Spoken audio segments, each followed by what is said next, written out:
Yang terhormat dosen pengempuh mata kuliah Teknologi Kesehatan Masyarakat Islami, dalam hal ini Ibu Irviani Anwar Ibrahim SKM MKes dan Dr. BSTT Hairana SKM MKes, serta teman-temanku yang saya banggakan. Assalamualaikum warahmatullahi wabarakatuh. Puji syukur kita panjatkan kehadirat Allah Subhanahu wa Ta'ala, karena nikmat tiada henti-hentinya tercurah kepada kita semua sehingga kita masih sempat menyelesaikan tugas ini. Salawat dan salam tak lupa pula kita haturkan kepada baginda Rasulullah Shallallahu Alaihi Wasallam, Nabi yang mengangkat derajat manusia dari alam kebodohan menuju alam intelektual seperti yang kita rasakan saat ini. Baik, kami dari kelompok 4, di sini kami akan mempresentasikan laporan teknologi tepat guna yang kami buat dengan judul Upaya Peningkatan Imunitas Tubuh dengan Moringa Teh Herbal dan Moringa Lilin Aromaterapi. Namun sebelumnya, di sini saya akan memperkenalkan anggota kelompok saya. Untuk yang pertama, ada saya sendiri, Rindi Dwi Cantika, sebagai moderator sekaligus presentator. Kemudian ada Primitasari Ardianti, ada Nurul Atira, ada Ikrima Aulia Rustam, dan ada Muhammad Isral Marlis. Baik, selanjutnya kita akan masuk kepada bab 1 pendahuluan, membahas bagian latar belakang. Jadi ada 4 item yang melatar belakangi kami membuat teknologi tepat guna ini. Yang pertama yaitu karena problem COVID-19 yang belum sepenuhnya usai. Nah, sebagaimana yang kita rasakan sekarang bahwa COVID-19 itu sudah memiliki varian baru yang namanya varian Omicron.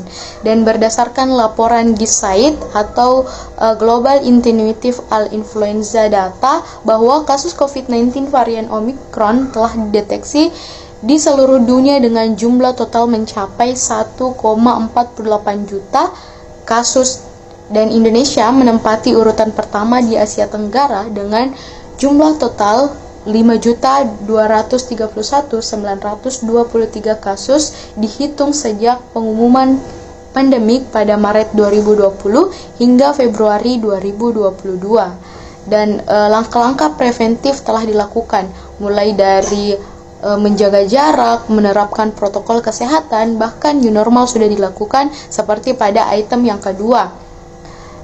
Dan new normal ini sangat sering disalahartikan oleh sebagian masyarakat yang menurutnya bahwa new normal itu berarti kita beraktivitas seperti sedia kala. Padahal yang dimaksud dengan new normal berarti kita beradaptasi dengan kebiasaan baru, di mana kita melakukan aktivitas namun tetap menggunakan protokol kesehatan dan memperhatikan pola hidup sehat.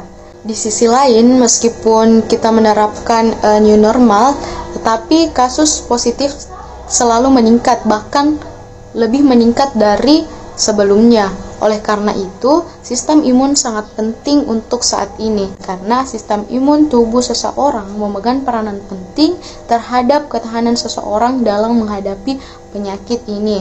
Yang dimaksud penyakit ini adalah penyakit COVID-19 dengan varian Omicron. Nah, salah satu tanaman Indonesia yang berperan dalam meningkatkan imunitas tubuh adalah daun kelor. Nah, kelor atau Moringa oleifera ini merupakan mengandung zat gizi yang sangat lengkap dibanding zat pangan lainnya.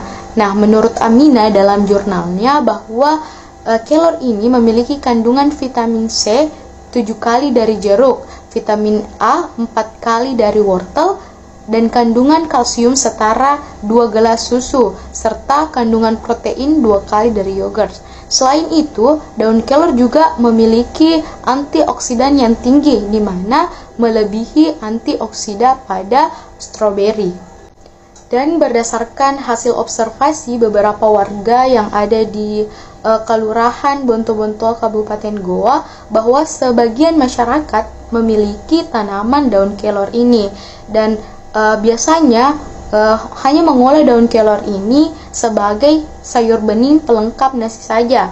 Makanya kami hadir membuat teknologi tepat guna dengan mengolah daun kelor ini menjadi olahan yang lebih unik, yaitu dengan mengolah menjadi teh dan aromaterapi, sehingga masyarakat Kelurahan Bonto-Bontoa di Kabupaten Goa ini bisa lebih kreatif dalam mengolah daun kelor tersebut. Di sini saya akan melanjutkan materi selanjutnya.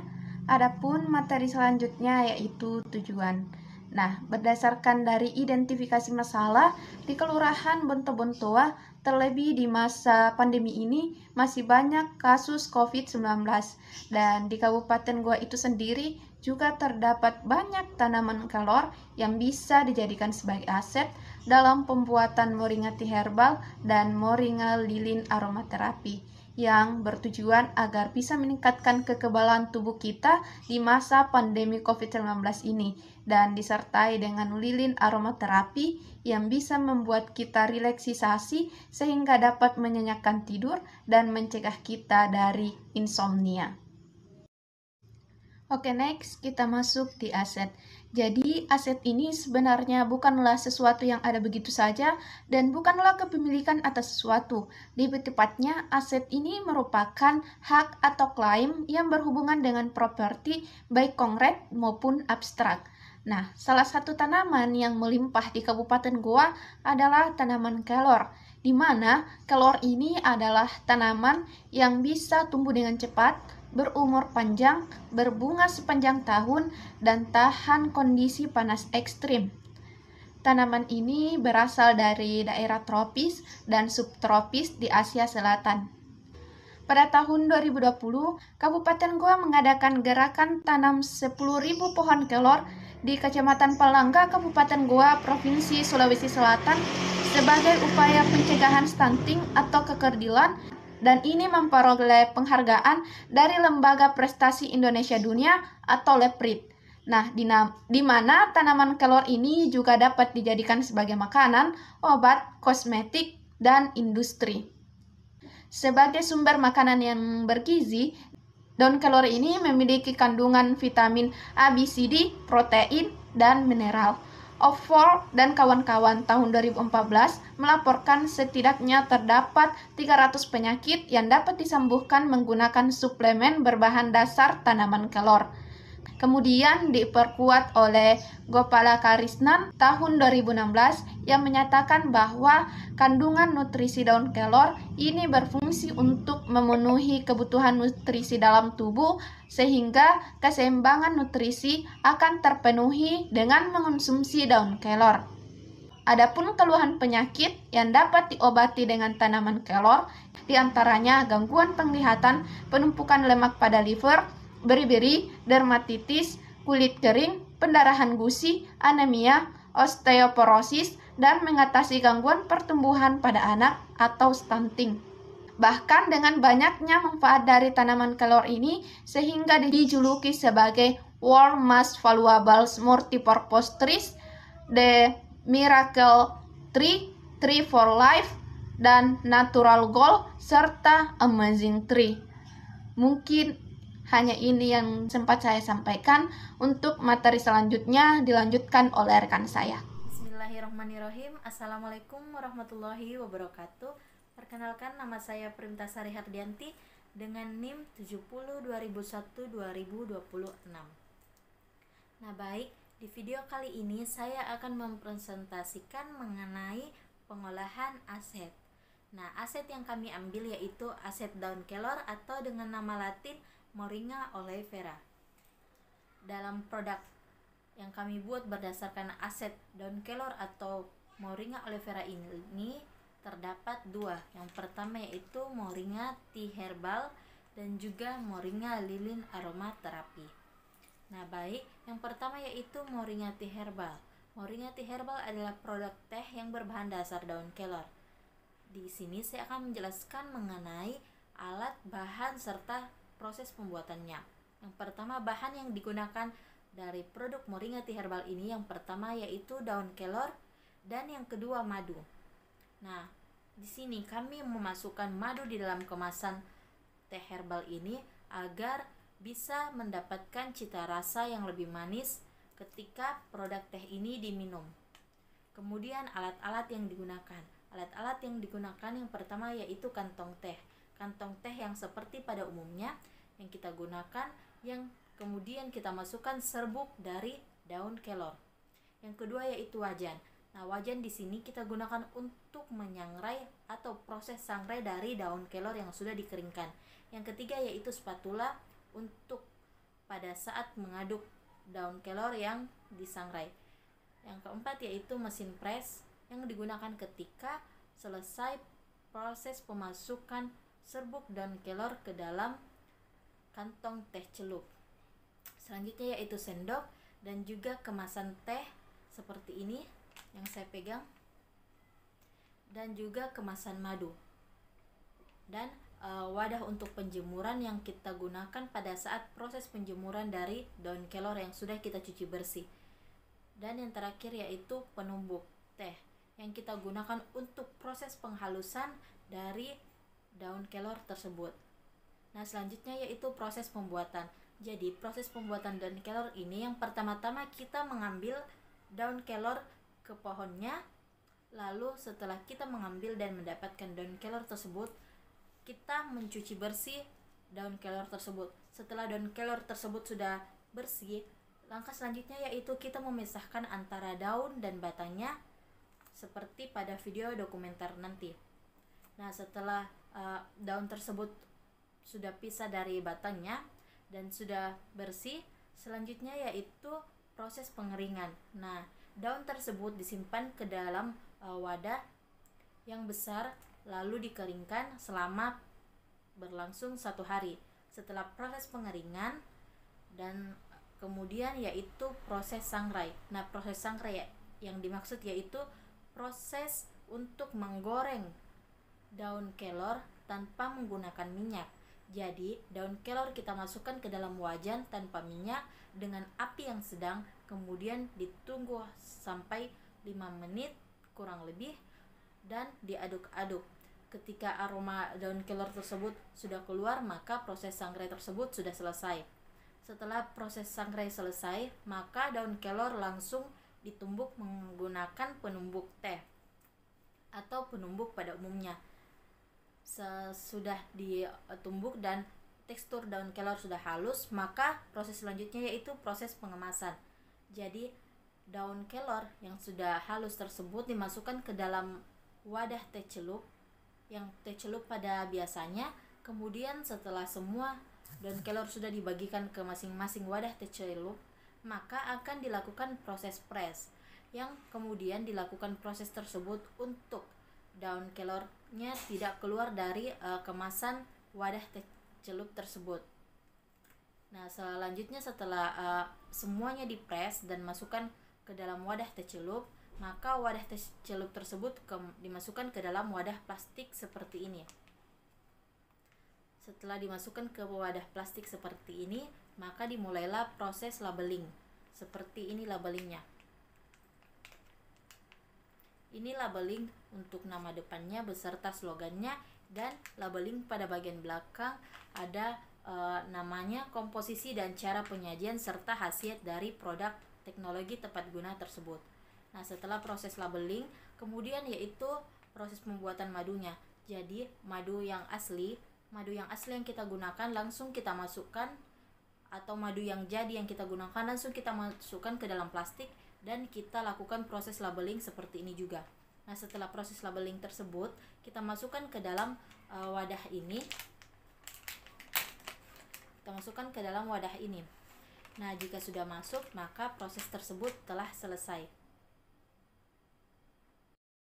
Baik, selanjutnya yaitu produk Moringa Lilin Aromaterapi. Jadi, pengolahan aset dari Moringa Lilin Aromaterapi itu, yang pertama ada bahan yang digunakan dari Moringa Lilin Aromaterapi ini. Tentunya yang pertama adalah daun kelor sebagai aset kita. Yang kedua adalah lilin putih dan juga pengharum, tali sumbu, dan air. Nah, kemudian alat-alat yang digunakan yaitu talenan, mangkok besi, sendok, pisau, wadah cup seperti ini, panci, serta lidi. Nah, kemudian proses pembuatan yang pertama-tama kita harus serut dulu lilinnya sampai benar-benar halus, yang digunakan untuk memudahkan proses pencairan lilin.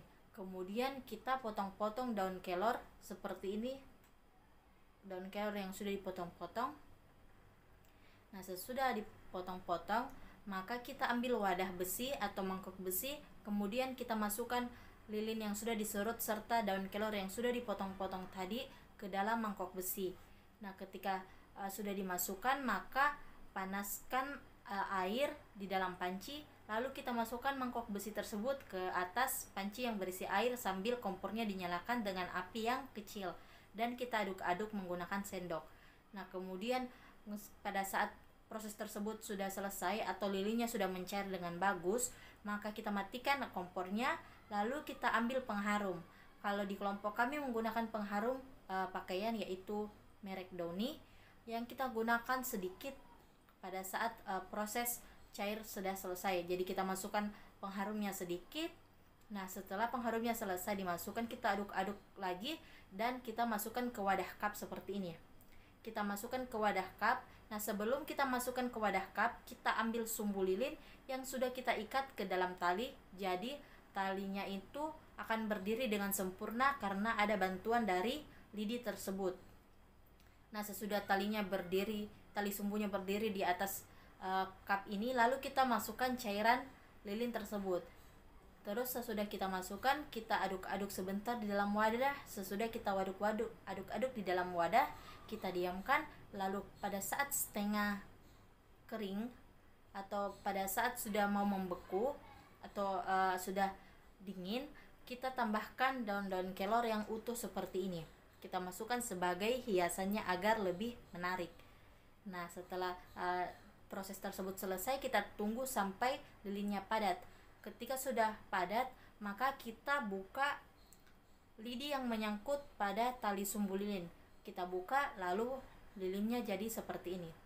Proses cara pembuatannya sudah selesai. Jadi itulah tadi presentasi saya mengenai pengolahan aset dari dua produk teknologi tepat guna, yaitu teknologi tepat guna dari aset daun kelor dengan dua produk Moringa Tea Herbal dan juga Moringa Lilin Aromaterapi yang sama-sama berbahan dasar dari daun kelor. Terima kasih. Sekian dari saya. Wassalamualaikum warahmatullahi wabarakatuh. Bismillah, perkenalkan nama saya Muhammad Isral dan terima kasih atas kesempatannya. Langsung saja kita ke slide berikutnya. Untuk hasil produk terbagi menjadi dua, yaitu pertama Moringa Tea Herbal dan yang kedua Moringa Lilin Aromaterapi. Berdasarkan aset yang kami pilih dan kelola, yaitu daun kelor, dapat menghasilkan dua produk. Yang pertama Moringa Tea Herbal. Moringa Tea Herbal adalah produk teh herbal yang terbuat dari bahan dasar daun kelor yang dikemas dengan menggunakan kantong teh celup pada umumnya dan kemasan standing post serta diberi brand tersendiri agar menarik jika dipasarkan. Teh ini memiliki keunikan dibandingkan teh lainnya, yaitu berbahan dasar kelor yang diolah sedemikian rupa dan dilengkapi madu asli. Sebagaimana yang kita ketahui bahwa teh ini memiliki keunikan dibanding teh lainnya, yaitu berbahan dasar kelor yang diolah sedemikian rupa dan dilengkapi madu asli. Yang kedua itu Moringa Lilin Aromaterapi. Moringa Lilin Aromaterapi merupakan modifikasi lilin yang diberikan ekstrak daun kelor sehingga menghasilkan bau dan aroma yang baru yang dapat merilekskan tubuh. Tak kalah dengan kemasan teh lilin ini juga dibuatkan brand tersendiri dan dikemas dengan cup yang.